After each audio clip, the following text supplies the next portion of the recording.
কেউ বলে জীবন খুব ক্ষণস্থায়ী, কেউ বলে জীবন হলো একটা সুন্দর স্বপ্নের মতো, আবার কেউ বলবে জীবন হলো এক কঠোর সত্য।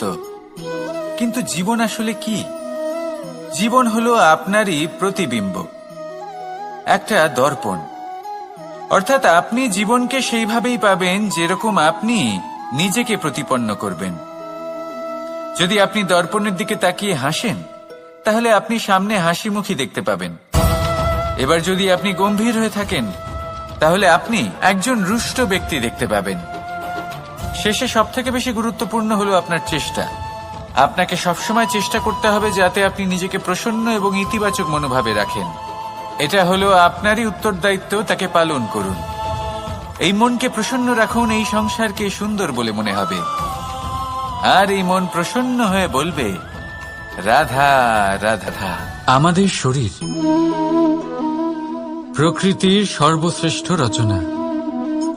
যে অঙ্গ প্রত্যঙ্গ আমরা লাভ করেছি, প্রত্যেকটির মধ্যে একটি নিজস্ব বার্তা রয়েছে। একটু ভেবে দেখুন, দুটি চোখ দিয়েছে দেখার জন্য, দুটি কান দিয়েছে শোনার জন্য, নাসিকাও আছে দুটি, দুটি হাত দিয়েছে দ্বিগুণ পরিশ্রম করার জন্য। কিন্তু জীব শুধুমাত্র একটি। তার উপরেও তীক্ষ্ণ বলিষ্ঠ দাঁত দিয়েছে তার রক্ষার জন্য। কখনো ভেবে দেখেছেন কেন?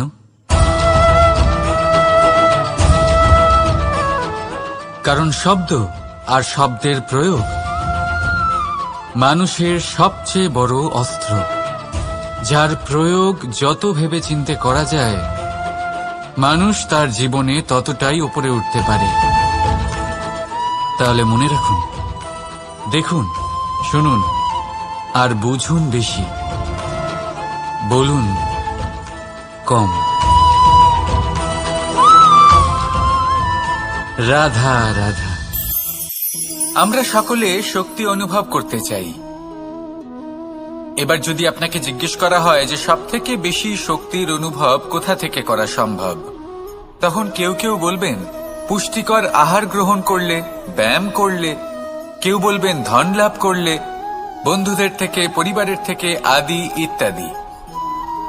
এইভাবে আপনি শক্তির অনুভব অবশ্যই করতে পারেন, কিন্তু সবথেকে বেশি শক্তির অনুভব যদি আপনি করতে চান, তাহলে তা পাবেন শুধু একতার দ্বারা, সংগঠনের দ্বারা। যদি আপনাকে উদাহরণ দিই, নিজের এই হাতটাকে দেখুন, 5টা আঙুল রয়েছে। কোনো একটা বস্তুকে নিজের একটা আঙুল দ্বারা তুলে ধরার চেষ্টা করে দেখুন, বড়ই কষ্ট হবে। তখন আপনি বুঝতে পারবেন, যখন এই 5টি আঙুল একত্রিত হয়, তখন কোনো কাজ কতটা সহজ হতে পারে। এটাই হলো শক্তি, একতার। সবথেকে ভালো উদাহরণ যদি আপনাকে দিই, তাহলে বাঁশি। এই বাঁশি থেকে অত্যন্ত মধুর সুর নির্গত হয়, যা সবার মন প্রসন্ন করে দেয়। এই কথা সত্যি, কিন্তু এই বাঁশি আমি একটা বা দুটো আঙুল দিয়ে বাজাতে পারবো না।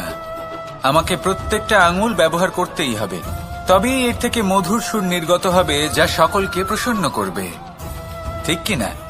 ঠিক এইভাবেই যদি আপনি চান যে আপনার জীবনরূপী বাঁশি থেকেও মধুর সুর নির্গত হোক বা সবার মনকে প্রসন্ন করে তুলুক, তাহলে আপনাকেও জীবনে একতা নিয়ে আসতেই হবে। আপনি একাও কর্ম করতে পারেন, পথ চলতেও পারেন, সামনেও এগোতে পারেন, সাফল্যও লাভ করতে পারেন। কিন্তু যখন সকলে একসাথে এগোবেন, সেই পথে চলবেন, সেই কর্মই করবেন, তখন লক্ষ্যে অবশ্যই পৌঁছবেন, সাফল্য অবশ্যই লাভ করবেন। কিন্তু সেই সাফল্য এবং তার আনন্দর সংমিশ্রণটাই একটু অন্যরকম হবে। তাই জীবনে ঐক্যবদ্ধ হন, একসাথে মিলে এগোতে থাকুন, আর আমার সাথে ভালোবেসে বলুন, রাধা রাধা। এই হলো বট গাছের একটা বীজ।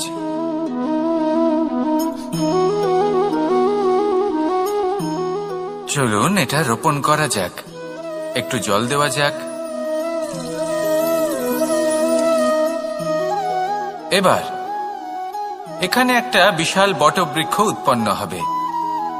কিন্তু কিভাবে? এতে কে সাহায্য করবে? এটা সম্ভব কে করে দেখাবে? প্রকৃতি।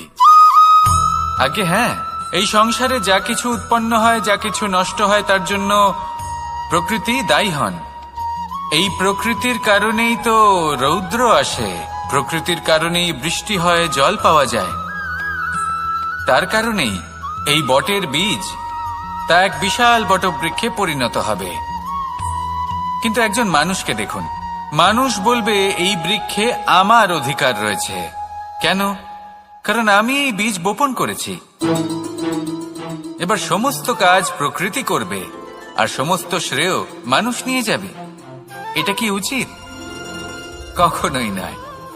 এবার এর উত্তর প্রকৃতিতেই লুকোনো আছে। কখনো কোনো পাখিও এই বীজ রোপণ করে, সেখানে বৃক্ষ উৎপন্ন হয়, তাতে ফল আসে, সেই পাখি সেই ফল খায়, কিন্তু সেখানকার বাকি পাখি এবং প্রাণীদের সেই ফল খেতে বারণ করে না। সেই বৃক্ষের উপর নিজের অধিকার প্রমাণ করতে চেষ্টা করে না, সবার মধ্যে ভাগ করে দেয়। আর এটাই আমাদেরও করা উচিত। যা প্রকৃতি থেকে আসছে তা আবার প্রকৃতিতেই ফিরে যেতে দিন। এটা অত্যন্ত প্রয়োজনীয়। পাখিদের মতো হতে চেষ্টা করুন, তবেই আপনার এই মন আকাশে উড়তে থাকবে আর সুপ্রসন্ন হয়ে বলবে, রাধা রাধা। দুরকমের প্রাকৃতিক বেগ থাকে। প্রথম হলো বর্ষা। যখন এর বর্ষণ হয় তখন মাটিকে শীতল করে নতুন ফসল ফলায়। আর দ্বিতীয় হয় পবন, যা আমাদের সর্বদা শ্বাসবায়ু প্রদান করে। অশান্ত এই মনকে শান্তি প্রদান করে, এই ক্লান্ত শরীরে স্ফূর্তি প্রদান করে। আমাদের জীবনে যত আবেগ আছে তা হয় বর্ষার মতো হওয়া উচিত, নয় হওয়া উচিত পবনের মতো। ক্রোধ, মতভেদ, বিবাদ এগুলো হওয়া উচিত বর্ষার মতো। অর্থাৎ কিছু সময় পরে যেন এরা নিজে থেকেই ছিন্ন ভিন্ন হয়ে চলে যায়। আর যদি পবনের মতো কোনো আবেগ থাকা উচিত তা হলো প্রেম, যা সর্বদা শ্বাসবায়ু প্রদান করে, সবসময় সাথে থাকে। একে আমরা অনুভব করতে পারি না, কিন্তু এ আমাদের অনুভব করার জন্য প্রাণবায়ু প্রদান করে। আর যখন চক্রবাতের মতো সে ভয়ঙ্কর হয়ে ওঠে, তখন সমগ্র সংসার বদলে দেয়। এর সারমর্ম একটাই, শক্তি। মতভেদ, ক্রোধ, বিবাদের মধ্যে নেই। শক্তি যদি থাকে তা আছে প্রেমের মধ্যে। তাই এই প্রেমকে মনের মধ্যে রাখুন আর আমার সাথে বলুন, রাধা রাধা। ঘৃণা, প্রেম, রেগে যাওয়া, মান ভাঙানো, ভুলে যাওয়া, এই সকল অনুভূতি মানুষের জীবনে অত্যন্ত গুরুত্বপূর্ণ। মানুষের এই অনুভূতিগুলো না থাকলে মানুষ একটা যন্ত্রের থেকে বেশি আর কিচ্ছু না। কিন্তু এই অনুভূতি আপনি ভুল দিকে চালিত করলে এরাও আপনাকে আর মানুষের মতো বাঁচতে দেবে না। যদি ঘৃণার কথা বলেন, যদি আপনি কোনো ব্যক্তিকে ঘৃণা করেন, সেটা কেন? ব্যক্তিকে ঘৃণা করবেন কেন? ঘৃণা করুন তার স্বভাবগুলিকে, সেই স্বভাবগুলিকে যা সেই ব্যক্তিকে অপ্রিয় করে তুলছে। কারণ স্বভাব পাল্টানো যায়। সেইভাবেই রাগ করুন, কিন্তু তাদের কথায়, তাদের ওপরে নয়। কারণ কথা বদলে দেওয়া সম্ভব। ভুলতে হলে ভুলুন তাদের ত্রুটি, তাদের নয়। কারণ ভুল অবশ্যই শুধরে নেওয়া যায়। প্রেম করুন তবে তাদের আত্মার সাথে, তাদের অনুভূতির সাথে, শরীরের সাথে নয়। কারণ শরীর হলো নশ্বর। বলুন কিন্তু খারাপ ভাবে নয়, ভালোবেসে। রাধা রাধা। মুঠো হাতের শক্তি বেশি, মুঠো খুললেই তা দুর্বল। তা এমন কি থাকা উচিত এই বন্ধ মুঠোয় যা লাখের সমান? মানসিকতা এবং স্বপ্ন। মানুষ জন্মগ্রহণ করে, তার মানসিকতা সময়ের সাথে উন্নত হয়। মানসিকতা অনুযায়ী সে স্বপ্ন দেখে, আর সেই স্বপ্ন সার্থক করতে সে পরিশ্রম করতে থাকে। কিন্তু খুব গুরুত্বপূর্ণ একটা কথা আছে যা আপনার মনে রাখা উচিত। আপনার এই মানসিকতা, আপনার এই স্বপ্ন, তা যেন আপনার নিয়ন্ত্রণে থাকে। আপনার বন্ধ মুঠোয় যেন এর লাগাম থাকে, আপনি যেন এর প্রভু হন। যদি তা হয় তবেই আপনি লাভবান হবেন। যদি এরা আপনাকে নিয়ন্ত্রণ করতে থাকে, যদি আপনার মুঠো খুলে যায়, না পথ আপনার নিয়ন্ত্রণে থাকবে, না মানসিকতা থাকবে, না স্বপ্ন নিয়ন্ত্রণে থাকবে। আর যদি তাই হয় তাহলে আপনি আপনার ভবিষ্যৎ নষ্ট করে ফেলবেন। তাই নিয়ন্ত্রণ করতে শিখুন নিজের বিচার বুদ্ধি, নিজের মানসিকতা, নিজের স্বপ্নকে। নিজের এই স্বপ্ন পূরণ করুন আর আমার সাথে ভালোবেসে বলুন, রাধা রাধা। প্রত্যেক প্রাণী ভালোভাবে জীবন যাপন করতে চান, এটা তাদের স্বভাবে আছে এবং ভাবাটা অনুচিত নয়। কিন্তু একটা ভালো জীবনের গুরুত্বপূর্ণ অংশ কোনটা? বসবাসের স্থান, সেই স্থান যেখানে আমরা জীবন অতিবাহিত করি। এবার মানুষ ভাবতে পারেন যে একটা ভালো বাসস্থানের অর্থ কি? সেই স্থান যেখানে সহজে জল পাওয়া যায়, যেখানে শুদ্ধ বায়ু পাওয়া যায়, যেখানে আনাজ উৎপন্ন হয়। এটা জীবনযাপনের জন্য পর্যাপ্ত বটে, কিন্তু ভালো জীবনযাপনের জন্য আরো একটা কথা আপনাকে বুঝতে হবে। সাধু, জ্ঞানী, পণ্ডিত ব্যক্তি, এই সকল মহাপুরুষ, এনাদের যে বাসস্থান তা অত্যন্ত বিশেষ হয়। এখানে এক ধরনের বিশেষ ইতিবাচক শক্তি থাকে, এমন একটা স্থান যেখানে দেবতারাও বিচরণ করেন। জীবন আমরা সবাই যাপন করি, কিন্তু জীবনের উদ্দেশ্য শুধুমাত্র জীবন যাপন করা নয়। জীবনের উদ্দেশ্য হল মুক্তি লাভ করা। আর এই সকল সাধু, জ্ঞানী, পণ্ডিত ব্যক্তি, এই সকল মহাপুরুষ আপনাকে মুক্তির পথে নিয়ে যেতে পারেন। কারণ এরা হলেন সেই মহাপুরুষ যারা নিজেদের অন্তরের বিকার, অহংকার, ক্রোধ, বিদ্বেষ, এই সকল দোষগুলিকে ত্যাগ করেছেন, এদের উপর বিজয় লাভ করেছেন। এমনই একজন ব্যক্তি আপনাকে মুক্তির পথে নিয়ে যেতে পারে। প্রয়োজন হলো শুধুই এনাদের চিনতে পারা, এদের কথা বুঝতে পারা এবং এদের দেখানো পথে চলা। যদি আপনি এটা করতে পারেন তাহলে এই মন প্রফুল্ল হয়ে বলবে, রাধা রাধা। বিগত দিনের কিছু কথা মনে পড়ে গেল, এক অদ্ভুত ঘটনা যা অমূল্য শিক্ষা দিয়ে যেতে পারে। বিষয় হলো যক্ষের সাথে যুধিষ্ঠিরের কথোপকথন। একবার যক্ষ যুধিষ্ঠিরকে জিজ্ঞেস করলেন, ওনাকে বললেন যে আমার কিছু প্রশ্নের উত্তর যদি আপনি দিতে পারেন তাহলে আমি আপনার বাকি ভ্রাতাগণকে আবার জীবিত করে তুলব। সেগুলোর মধ্যে খুব গুরুত্বপূর্ণ আর কঠিন একটা প্রশ্ন ছিল, এই সংসারের সব থেকে শ্রেষ্ঠ আশ্চর্য কোনটি? এই প্রশ্ন আমি আপনাকে জিজ্ঞেস করছি। এবার কেউ বলবেন স্বর্ণ দ্বারা নির্মিত লঙ্কা, এটি হলো সংসারের সব থেকে বড় আশ্চর্য। কেউ বলবেন বরফে ঢাকা সেই পর্বত যা আকাশ স্পর্শ করে। কেউ বলবেন সেই সমুদ্র যার গভীরতা মাপা অসম্ভব ব্যাপার। কেউ বলবেন সেই বায়ু যা আমরা দেখতে পাই না, কিন্তু তা আমাদের জীবন দান করে। সংসারের সব থেকে বড় আশ্চর্য কি, সেই প্রশ্নের উত্তর যুধিষ্ঠির দিয়েছিলেন, আর তা ছিল শ্রেষ্ঠ উত্তর এবং উচিত। উনি বলেছিলেন যে সংসারে প্রতিদিন কোনো ব্যক্তি জন্ম লাভ করেন আর কোনো ব্যক্তি মৃত্যুও লাভ করেন। এবার এই কথাটা সবাই জানেন, সবাই বোঝেন যে যখন জন্মেছি তখন কোনো একদিন আমিও অবশ্যই মৃত্যু লাভ করব। এবার যখন এই কথা প্রত্যেকটা মানুষ জানেন, তখন কেন প্রত্যেক মানুষ এই চিন্তায় থাকেন, এই নিয়ে কষ্ট পান, এই নিয়ে ব্যাকুল হয়ে থাকেন যে উনি একদিন মৃত্যু লাভ করবেন, তার থেকে দূরে পালাতে চেষ্টা করেন।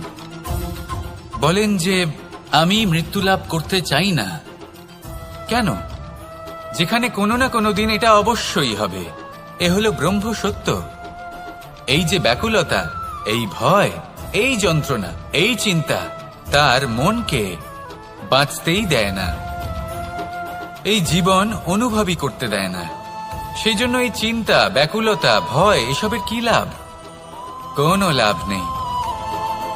সেই জন্য যতক্ষণ জীবনযাপন করছেন প্রত্যেক মুহূর্ত যেন শ্রেষ্ঠ হয়, আনন্দময় হয়, প্রেমের দ্বারা পরিপূর্ণ হয়, সেই চেষ্টা করুন। চেষ্টা করুন যাতে আপনি যে কাজ করছেন তার দ্বারা যেন অন্যের মঙ্গল হয়। এই প্রচেষ্টাই আপনার জীবনকে প্রসন্নতা আর প্রেম দ্বারা ভরিয়ে তুলবে। এই মন সুপ্রসন্ন হয়ে বলবে, রাধা রাধা। এই পুকুর দেখছেন আপনি? বাচ্চা, বৃদ্ধ, যুবক, যাকেই আমি জিজ্ঞেস করব এটা কি, সবার উত্তর সেই একই হবে। উত্তর তখনই বদলাবে যখন প্রশ্ন এটা হবে যে আপনি এই পুকুরে কি করতে চান। কেউ বলবে আমি এমনি এর পাড়ে বসে এই জল স্পর্শ করে ঠান্ডা হাওয়ার আনন্দ অনুভব করতে চাই। কেউ বলবে আমি এই পুকুরে সাঁতার কাটতে চাই। কেউ বলবে কাগজের নৌকা বানিয়ে আমি এতে ভাসিয়ে দিতে চাই। কেউ বলবে আমি মাছ ধরে নিজের জীবন যাপন করতে চাই, ইত্যাদি ইত্যাদি। আপনাকে একটা কথা বলে রাখি, আমাদের জীবনও এই পুকুরেরই মতন, একই রকম। কিন্তু আমরা এই জীবন নিয়ে কি করব সেই সিদ্ধান্ত আমাদের। এই পুকুরে আপনি মুক্তও পাবেন, আবার পাঁকও পাবেন। যদি আপনি মুক্ত পেতে চান তাহলে এই পুকুরের গভীরে আপনাকে যেতে হবে, ততটাই চেষ্টা করতে হবে যতটা করলে আপনি সেই মুক্ত অর্জন করতে পারবেন। না হলে শুধু পাঁকে হাত পড়বে। তাই যা আমি সর্বদা বলে থাকি, সিদ্ধান্ত আপনার। রাধা রাধা। এই সংসারের সব থেকে বড় সুখ কি? কেউ বলবেন নিজের লক্ষ্য প্রাপ্ত করা, কেউ বলবেন ধন উপার্জন করা, কেউ বলবেন নিদ্রাই সব থেকে বড় সুখ, কেউ বলবেন রাজ্য লাভ করা, আবার কেউ বলবেন মাতার হাত থেকে খাবার খাওয়া,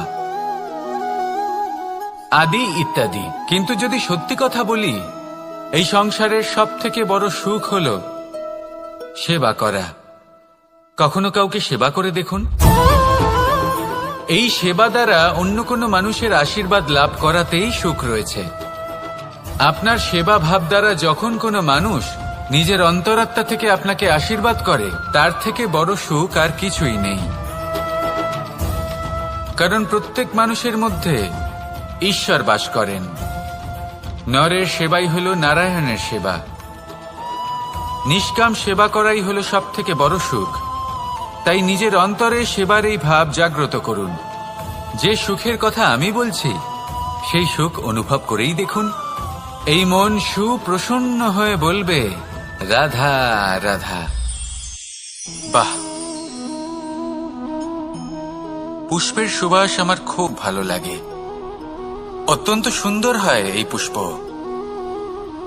এইভাবে চারিদিকে পুষ্প দেখে মন আনন্দিত হয়ে ওঠে। এবার আপনারা ভেবে দেখুন, আমার চারিদিকে পুষ্প নয়, আগুন আছে। তাহলে কি হবে? আমার শরীর কি জ্বলে যাবে না? অবশ্যই জ্বলবে। শরীরকে কি আগুনের তাপ সহ্য করতে হবে না? অবশ্যই সহ্য করতে হবে। এটাই হলো প্রকৃতির নিয়ম। এই নিয়ম কিন্তু আমরা সবাই জানি, কিন্তু আমাদের মধ্যে বেশিরভাগ মানুষ এই বিভ্রান্তি নিয়ে বাঁচি যে এই যে প্রকৃতির নিয়ম, তা আমার ওপর প্রযোজ্য নয়। তা কিন্তু নয়। আমাদের চতুর্দিকে এই যে নিসর্গ রয়েছে, আমরা তার কতটা ক্ষতি করি সেটা একবার ভেবে দেখুন। আমরা বনাঞ্চল জ্বালিয়ে দিই, বায়ু দূষিত করি, জল দূষিত করি, প্রাণীদের হত্যা আমরা করি। কেন? এই নিসর্গ আমরা নষ্ট করি, যদিও আমরা জানি যে আমরাও হলাম এই নিসর্গেরই অংশ। এবার দেখুন, শরীরের কোনো অংশে যদি আগুন ধরান, আস্তে আস্তে সমস্ত শরীরও জ্বলে যাবে।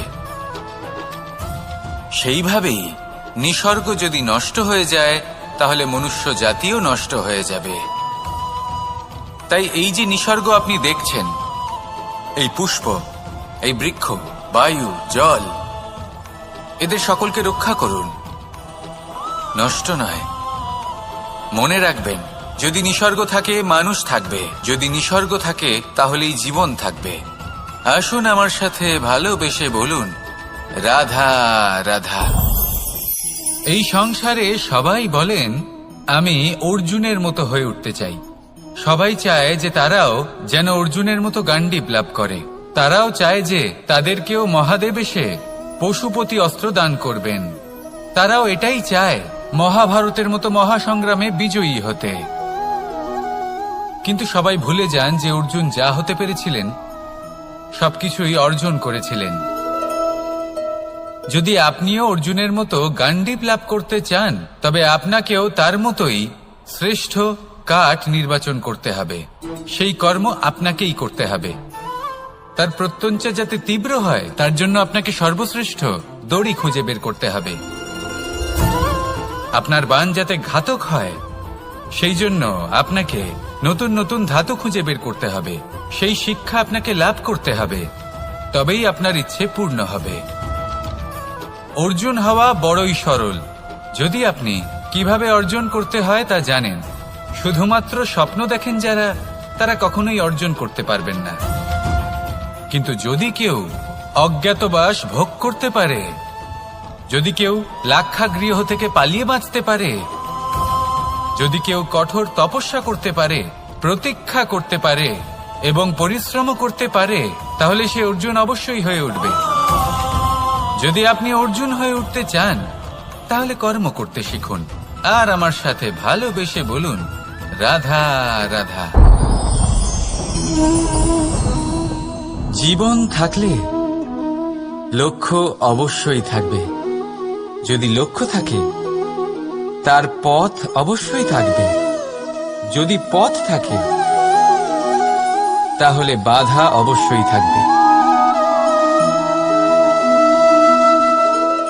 আর এর ওপরেই নির্ভর করে যে আমরা জীবনে সফল হব না অসফল। পুরস্কারের ভাগীদার হব, জীবনে প্রতিশোধ নয়। পরিবর্তন বাছুন, বদলা নয়, বদল বেছে নিন। আপনার বাধা আপনার বন্ধু হয়ে যাবে।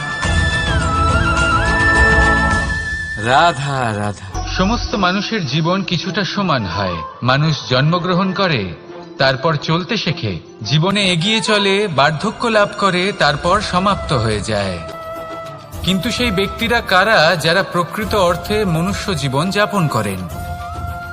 এনারা হলেন সেই ব্যক্তি যারা পড়ে গেলেও আবার উঠে দাঁড়ানোর চেষ্টা করেন, নিজের ভেঙে পড়া অস্তিত্বকে আগলে নিয়ে আবার একটা আকার দেওয়ার চেষ্টা করেন, ভগ্ন আশাকে আবার একটা নতুন দিশা দেন। অসফল হওয়ার পরেও থামেন না, আবার এগোতে থাকেন। অসফল হওয়ার পরে যদি আপনি থেমে যান, তাহলে সাফল্য আপনার সামনে অপেক্ষা করে, কিন্তু আপনি তা দেখতে পান না। তাই জীবনের সংঘর্ষে অংশগ্রহণ করতে শিখুন।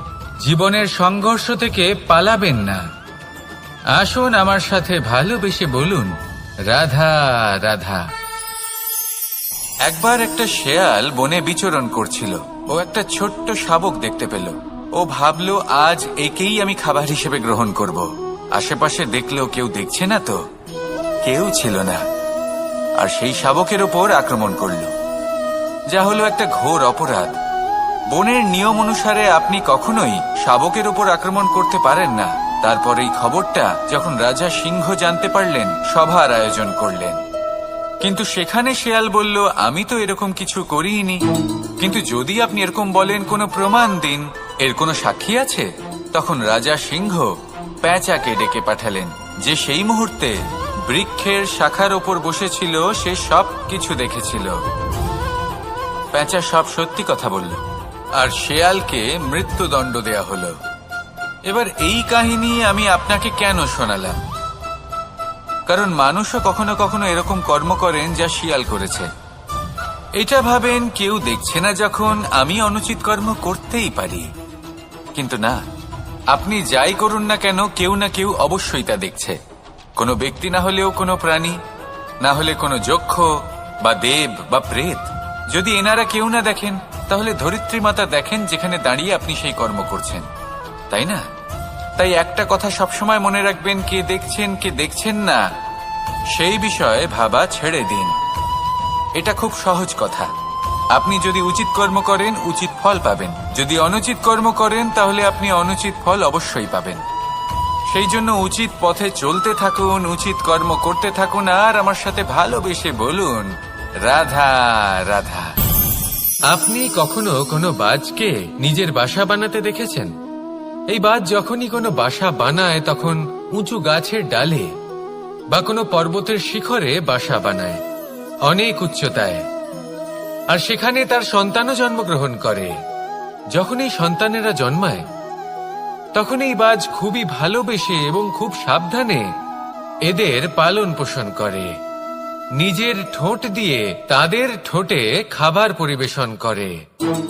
কিন্তু যেই সেই সন্তানেরা হৃষ্টপুষ্ট হয়ে যায় এবং সেই কথা বাজ নিজে বুঝতে পেরে যায়, সেই বাজ নিজেই সেই বাসা ছিন্ন ভিন্ন করে দেয়।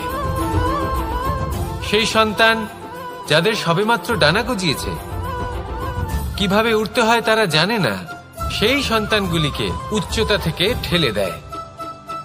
সেই সন্তান প্রথমে ভয়ভীত হয়ে যায়।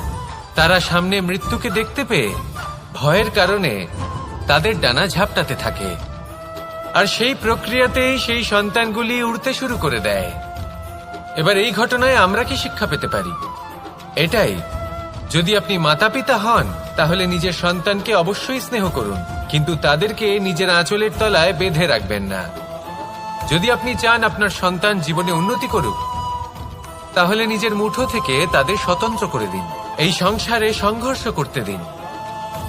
সেই সন্তান নিজেই বুঝতে পারবে যে জন্মের সময় পাওয়া ডানা কি করে ব্যবহার করতে হয়। আর আপনার চোখের সামনে আপনার সন্তান এই আকাশে উড়তে থাকবে। তাহলে আসুন আমার সাথে ভালোবেসে বলুন, রাধা রাধা। সংসারে সবচেয়ে পবিত্র মানা হয় গঙ্গা জলকে। কখনো ভেবে দেখেছেন কেন? কারণ গঙ্গা জলের আবির্ভাব অত্যন্ত শুদ্ধ হয়, তার জন্ম শুদ্ধ হয়, যেখান থেকে তার শুরু সেটাই শুদ্ধ হয়। আর শুরুটা শুদ্ধ হওয়া অত্যন্ত আবশ্যক। আমাদের জীবনে সবই শুরু হয় আমাদের ভাবনা থেকে। নিজের ভাবনাকে শুদ্ধ রাখুন, কারণ এই ভাবনা থেকেই আবির্ভাব হয় শব্দের। আপনার শব্দ শুদ্ধ। এই সংসারে, এই জীবনে নিজের ভাবনা শুভ রাখলে, শুদ্ধ করলে আপনার মন সুপ্রসন্ন হয়ে বলবে, রাধা রাধা। মানুষ জন্মগ্রহণ করে, তার সাথে ভয়েরও জন্ম হয়। ছোটবেলা থেকেই আমাদের মনে কোনো না কোনো প্রকারের ভয় থেকেই যায়। কেউ এই বিষয়ে ভয় পায় যে তার কোনো বস্তু তার থেকে দূরে চলে যাবে। কেউ এই বিষয়ে ভয় পায় যে আমি নিজেকে হারিয়ে ফেলব। কেউ এই ভেবে ভয় পায় যে আমার প্রিয়জনেরা তারা যেন আমার থেকে দূরে না চলে যায়। কেউ এই ভেবে ভয় পায় যে আমরা যেন পথ না হারিয়ে ফেলি, আদি ইত্যাদি। কিন্তু সত্যি কথা বলতে, ভেবে দেখুন এই ভয় বাস্তবে কি? শুধুই একটা মনস্থিতি, আর কিছুই নয়। যা কিছু আপনি জীবনে পেয়েছেন তা একদিন আপনাকে হারাতে হবে। এই জীবন হলো আপনারই, কিন্তু তাও একদিন সমাপ্ত হবে। তাই ভয় পেয়ে কি লাভ? এই ভয় শুধু আপনাকে জীবন যাপন করা থেকে বাধা দিচ্ছে, আর কিচ্ছু নয়। পথ হারিয়ে ফেললেই বুঝতে পারবেন যে নতুন পথ কিভাবে বানাতে হয়।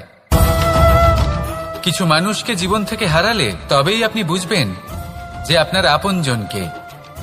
এই ভয়ের কারণে ভীত হয়ে থাকবেন না। এই তারা নক্ষত্র অন্ধকারের অভাবে গুরুত্ব হারায়। শিবকেও মহাদেব হওয়ার জন্য বিষপান করতে হয়েছিল। প্রত্যেক পরিস্থিতি, প্রত্যেক সাফল্য আপনার পরীক্ষা নেবে। তাতে উত্তীর্ণ হওয়া হলো আপনার কর্ম। যখনই আপনি ভয় পাবেন বা সংকটের সম্মুখীন হবেন, তখন সাহসের সাথে তার সম্মুখীন হন। মনে রাখবেন, যে সম্মুখীন হতে জানে, সাফল্য তার সাথে সবসময় থাকে। আসুন আর আমার সাথে ভালোবেসে বলুন, রাধা রাধা। আমাদের হাতটা দেখুন। এই হাতে 5টা আঙুল আছে, যা ভিন্ন ভিন্ন ধরনের। একরকম কেন নয়? কারণ হলো প্রত্যেকের নিজের নিজের গুরুত্ব আছে, নিজের নিজের মাহাত্ম্য আছে। এরা ভিন্ন, তাই একত্রিত হয়ে মুষ্টিবদ্ধ করা সম্ভব, যার দ্বারা আমরা আত্মরক্ষাও করতে পারি, আবার আক্রমণও করতে পারি। যদি 5টি আঙুল সমান হতো তাহলে মুষ্টিবদ্ধ হতে পারত না, নিজেদের মধ্যে বিভ্রান্তির সৃষ্টি করত। এবার এরকমই কিছু আমাদের সংসারেও হয়। আমাদের দেশ, যেখানে একটি ভূমির ওপর ভিন্ন ভিন্ন ধর্মের মানুষ বাস করেন, ভিন্ন ভিন্ন জাতি, ভিন্ন ধর্ম, ভিন্ন ভাষা। কিন্তু যদি আমরা এটা ভাবি যে কিভাবে এই দেশকে কল্যাণের পথে নিয়ে যাওয়া যায়, কিভাবে এর বিকাশ করা সম্ভব, তাহলে আমাদের একত্রিত হওয়া শিখতে হবে। যেইভাবে 5টা আঙুল একত্রিত হয়, মুষ্টিবদ্ধ হয়, সেইভাবেই আপনার যে ভাষাই হোক, যে ধর্মই হোক, যে জাতি হোক না কেন, ঠিক আছে, আবশ্যক হলো আপনার নিজের কর্মভূমির সাথে, আপনার ধরিত্রীর সাথে যুক্ত থাকা, সাথে থাকা। তবেই দেশের উন্নয়ন সম্ভব, তবেই এই দেশ স্বতন্ত্র থাকবে, সফল হবে, আর এই মন প্রসন্ন হয়ে বলবে রাধা রাধা। একবার একজন সাধক ওনার শিষ্যদের একটা কাজ দিলেন। একটা দুর্লভ জড়িবুটি নিয়ে আসতে বললেন। এতটাও কঠিন কাজ সেটা ছিল না, কারণ সকল শিষ্য জানতেন যে এই দুর্লভ জড়িবুটি কোথায় পাওয়া যায়। পর্বতের শিখরে। কঠিন কাজ কোনটা? সেখানে পৌঁছনোর সেই পথ, যা ছিল কাঁটায় জর্জরিত, পাথরে পরিপূর্ণ, যেখানে পিছলে পড়ার আশঙ্কা রয়েছে এবং গভীর ক্ষত পেতে পারে সবাই। এবার বেশ কয়েকজন শিষ্য গেলেন, তার মধ্যে কয়েকজনই সেই জড়িবুটি নিয়ে আসতে পারলেন। কারণটা কি ছিল? কিছু শিষ্যের মনোযোগ ছিল শুধুমাত্র লক্ষ্যের দিকে, অর্থাৎ পর্বতের সেই শিখরে। কিছু শিষ্যের মনোযোগ ছিল পথের এই সংকটগুলির ওপর। কিছুজন নিজের সমস্ত মনোযোগ, সমস্ত শক্তি কেন্দ্রীভূত করলেন শুধুমাত্র লক্ষ্যের দিকে। বাকিরা মনোনিবেশ করলেন এই সংকটের থেকে নিজেকে বাঁচাতে। কিন্তু যাদের মনোযোগ শুধু লক্ষ্যের দিকে ছিল, শুধু তারাই জড়িবুটি নিয়ে আসতে পারলেন। কারণ কি ছিল? একটা সহজ ব্যাপার যা আমাদের বুঝতে হবে। আমরা যদি লক্ষ্যে পৌঁছতে চাই, তাহলে বিপদের সম্মুখীন তো আমাদের হতেই হবে, আর কোনো বিকল্প নেই। যন্ত্রণাও হবে, পায়ে কাঁটাও হয়তো ফুটতে পারে, হয়তো পড়েও যেতে পারেন, হয়তো রক্তপাতও হতে পারে। কিন্তু তার সাথেই সাফল্য অর্জনের যে আনন্দ, সেটাও পাওয়া যায়। সেই জন্য নিজের মনোযোগ সবসময় লক্ষ্যের দিকে রাখুন, পথের সেই বিপদগুলির দিকে নয়। সত্যি কথা বলতে, এই বিপদ এটা কিছুক্ষণের, আজ আছে কাল নাও থাকতে পারে। কিন্তু যদি লক্ষ্যকে প্রাপ্ত করতে পারেন, তাহলে তার আনন্দ আপনার সাথে সারা জীবন রয়ে যাবে। তাহলে লক্ষ্য প্রাপ্ত করুন আর আমার সাথে ভালোবেসে বলুন রাধা রাধা।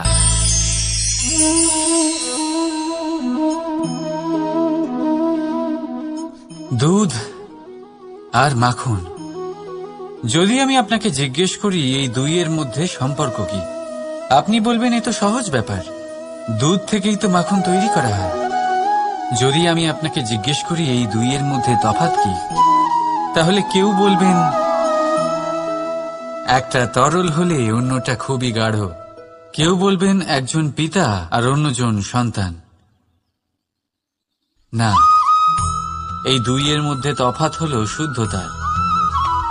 মাখন দুধের থেকে অনেক বেশি শুদ্ধ। এই বিষয়টা কিছুটা এইভাবে বোঝা যেতে পারে। যদি কোনো পোকা এসে সেই পাত্রে পড়ে যেখানে দুধ আছে, আপনি কি করেন?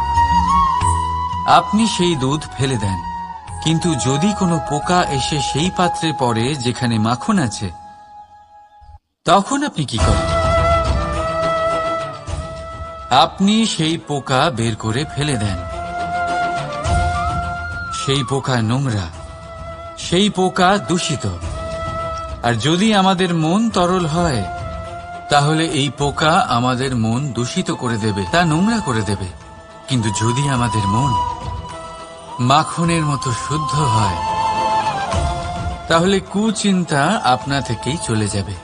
তাই মনে রাখবেন, এই সংসারে পোকা অবশ্যই থাকবে। আপনি দুধ হবেন নাকি মাখন, সিদ্ধান্ত আপনার। রাধা রাধা।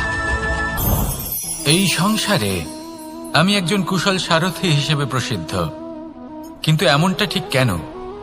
কারণ আমি প্রত্যেকটা মুহূর্তে রথের নিয়ন্ত্রণ নিজের হাতে পূর্ণরূপে রাখি। যেই না রথ পথভ্রষ্ট হয়ে পড়ে, সেই মুহূর্তে তাকে সঠিক পথে নিয়ে আসি। শুধু সেই জন্য সবাই আমাকে কুশল সারথি বলেন। এবার আপনাকেও আপনার জীবনে কুশল সারথি হয়ে উঠতে হবে। অর্থাৎ আপনাকে রথ চালাতে হবে না, শুধু আবেগের উপর নিয়ন্ত্রণ রাখতে হবে। কখনো কখনো জীবনে এমন কাজ আসে যেখানে মন রসবোধ খুঁজে পায় না, তখন মন বারংবার সেই পথ থেকে সরে যায়, সেই পথ থেকে বিচলিত হয়ে মন অন্যদিকে চলে যায়। তখন আপনাকে আপনার মনের ওপর পূর্ণ নিয়ন্ত্রণ রাখতে হবে, তার রাশ নিজের হাতে পূর্ণরূপে ধরে রাখতে হবে। যেই না মন পথভ্রষ্ট হবে তাকে পথে নিয়ে আসতে হবে, আবার পথ হারাবে, আবার পথে নিয়ে আসতে হবে। তাই মনে রাখবেন, যদি আপনি নিজের মনকে নিয়ন্ত্রণ করতে পারেন, নিজের জীবনকেও নিয়ন্ত্রণ করতে পারবেন। নিজের জীবনে কুশল সারথি হয়ে উঠুন, তাহলে মনোবাঞ্ছিত স্থানে এবং লক্ষ্যে পৌঁছতে পারবেন। আর তখন এই মন আর এই জীবন প্রসন্ন হয়ে বলবে, রাধা রাধা। আমরা কখন উচিত কাজ করি, কখন অনুচিত কাজ করি, কখন পুণ্য করি আর কখন পাপ করি, কখন ন্যায়ের পথে চলি আবার কখন অন্যায়ের পথে চলি, তা দুজন ব্যক্তি বুঝতে পারেন, পরমাত্মা আর অন্তরাত্মা। এবার প্রত্যেক মুহূর্তে কি হয় পরমাত্মা সবই জানেন, তার কাছে কিছুই গোপন নয়। কিন্তু প্রত্যেক মুহূর্তে আপনার কি করা উচিত সেটা উনি এসে আপনাকে বলতে পারবেন না। সেই জন্য আর আমার সাথে ভালোবেসে বলুন, রাধা রাধা।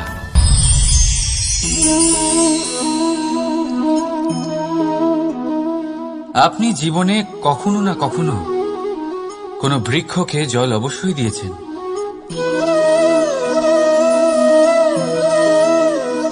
কখনো মনে এই প্রশ্ন জাগেনি যে আমরা বৃক্ষের পাতায়, ফুলে, ডালে, সেগুলোকে তো আমরা কখনো জল দিই না, তাও তাদের কাছে জল কি করে পৌঁছয়, তাও কিভাবে তারা জীবিত থাকে? আপনি বলবেন, এ তো সহজ ব্যাপার, এ কেমন প্রশ্ন করছেন আপনি?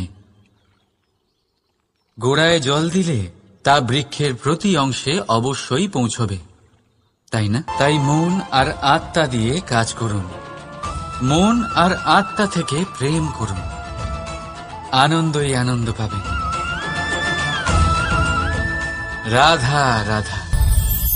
যজ্ঞের আগুনকে শুভ বলে মনে করা হয়, আর সেখানেই চিতার আগুনকে অশুভ মনে করা হয়। এমনটা কেন হয়? এখানে বিষয়টা হলো লক্ষ্য, বিচার এবং সঙ্গের। যখন আমরা যজ্ঞ করি তখন আমাদের লক্ষ্য কি হয়? পরিবেশকে আরো পবিত্র করে তোলা, ইতিবাচক করে তোলা। আমাদের লক্ষ্য শুভ হয়।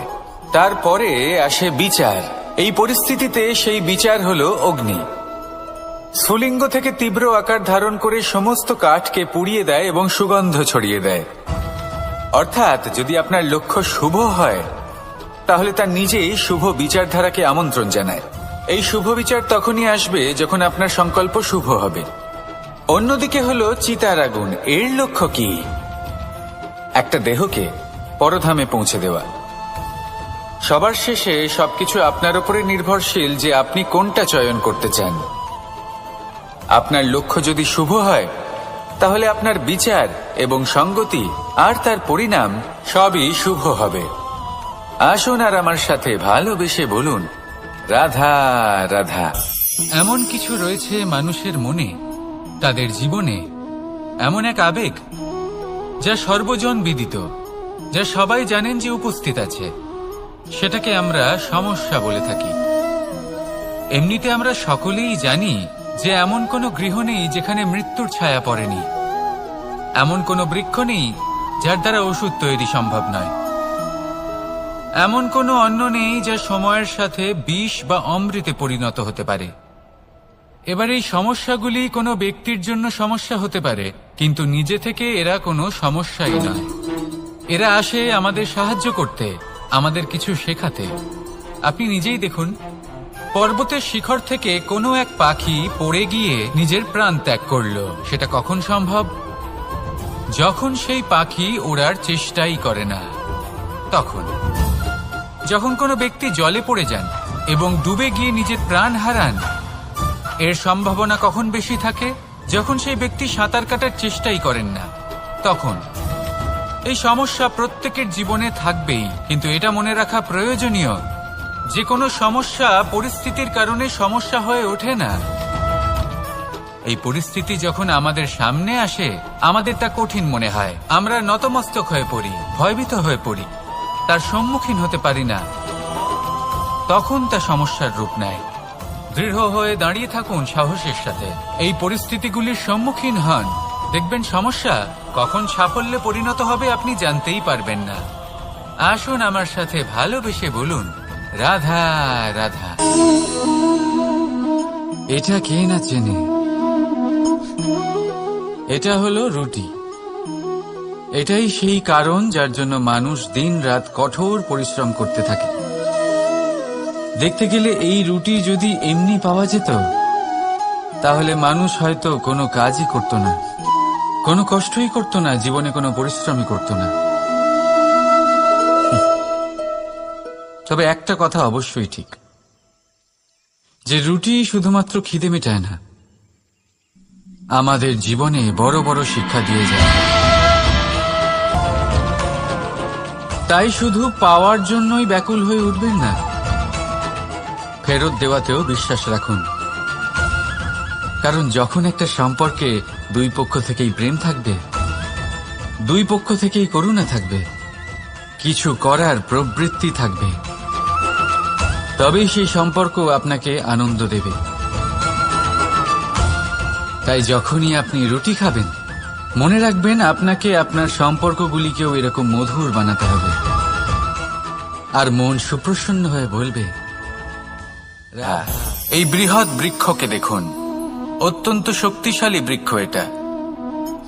এটা সবারই প্রিয়, তা সে ছোট হোক বা বড়, বৃদ্ধ হোক বা জোয়ান, সবাই ভালোবাসে এই বৃক্ষকে।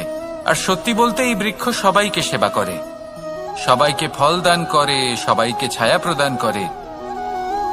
দূর থেকে দেখে মনে হয় এর কোনো পরিচর্যার প্রয়োজনই নেই, কিন্তু একজন কুশল মালী এইভাবে ভাবেন না। তিনি সময় অন্তরে খুব খুঁটিয়ে এই গাছ নিরীক্ষণ করেন, দেখতে থাকেন। যদি কোনো এমন শাখা থাকে যা রোগগ্রস্ত, তাহলে সেটা কেটে আলাদা করে দেন। যদি এমন কোনো শাখা থাকে যা মৃত, তাহলে সেটা আলাদা করে দেন। আর এইভাবে উপযুক্ত দেখাশোনা করার কারণেই এই বৃক্ষ এইভাবে সুস্থ হয়ে থাকে, সতেজ হয়ে থাকে, সবার সেবা করতে থাকে। আপনাকেও নিজের সাথে সেটাই করতে হবে। নিজের জন্য আপনাকে একজন কুশল মালী হয়ে উঠতে হবে, রক্ষা করতে হবে নিজের শরীরের, নিজের মনের। আপনার শরীর যদি রোগগ্রস্ত হয়ে পড়ে তাহলে ওষুধ গ্রহণ করতে হবে। যদি এই মন কোনো এক কারণে বিচলিত হয়ে পড়ে তাহলে তার থেকে নিজেকে মুক্ত করতে হবে। আপনি যদি নিজের যত্ন নেন তবেই এই বৃক্ষের মতো হতে পারবেন, সেই বৃক্ষ যে সবারই প্রিয়, সবাইকেই সেবা করে। আসুন আমার সাথে ভালোবেসে বলুন, রাধা রাধা। এই সংসারের সব থেকে গুরুত্বপূর্ণ তত্ত্ব কোনটা? প্রথম হলো সময়। জন্ম থেকে মৃত্যু পর্যন্ত এই যে সময়, এটাই তো হলো জীবন। দ্বিতীয় হলো জীবন, যাতে আমরা সময়ের সদ্ব্যবহার করি, শ্রেষ্ঠ থেকে শ্রেষ্ঠতর কাজ করার চেষ্টা করি। বহু বছরের এই পরম্পরা, এই সংস্কৃতিকে এগিয়ে নিয়ে যাওয়ার চেষ্টা করি। এই সংসারে আমরা অংশগ্রহণ করতে চেষ্টা করি। তৃতীয় হলো ধন, সেই ধন যা প্রত্যেক ব্যক্তি অর্জন করতে চেষ্টা করেন। এবার এই তিনটি তত্ত্বের মধ্যে একটা সামঞ্জস্য আছে, সমান ব্যাপার আছে। সে ধনই হোক বা সময় হোক বা হোক জীবন। আর সেই সমান ব্যাপার হলো যে যদি আপনি এটা গণনা করতে থাকেন তাহলে তা কমতে থাকে, যদি আপনি এটা ব্যবহার করেন তাহলে তা বাড়তে থাকে। একে সংগঠিত করে রাখতে চেষ্টা করলে এ হাত থেকে ফসকে যায়, কিন্তু যদি আপনি একে সামলে রাখতে শিখে যান তাহলে এমন কাজ করবেন যাতে সংসারের সাথে সাথে পরবর্তী প্রজন্ম লাভবান হবে। যদি কিছু শিখতে চান তাহলে সামলাতে শিখুন, গণনা করা বা সংগঠিত করা নয়।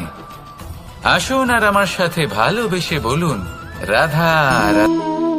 মানুষ বড়ই বিচিত্র প্রাণী। এই মানুষ যখন তার হাত খালি থাকে তখন তার চোখ স্বপ্নে ভরা থাকে। যখন হারাবার কিছুই থাকে না তখন অর্জন করার চেষ্টা করে যায় সে নির্ভয় হয়ে এগিয়ে চলে প্রত্যেক সংকট, প্রত্যেক বিপদের সম্মুখীন হয়ে।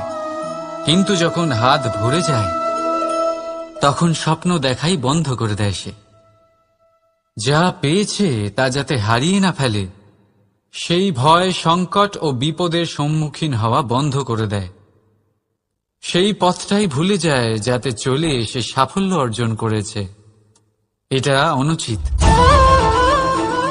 জীবনে যে কোনো পরিস্থিতি আসুক, যে কোনো অবস্থায় থাকুন, আহ্বানগুলোকে স্বীকার করুন। কারণ যদি আপনি সেই রাধা রাধা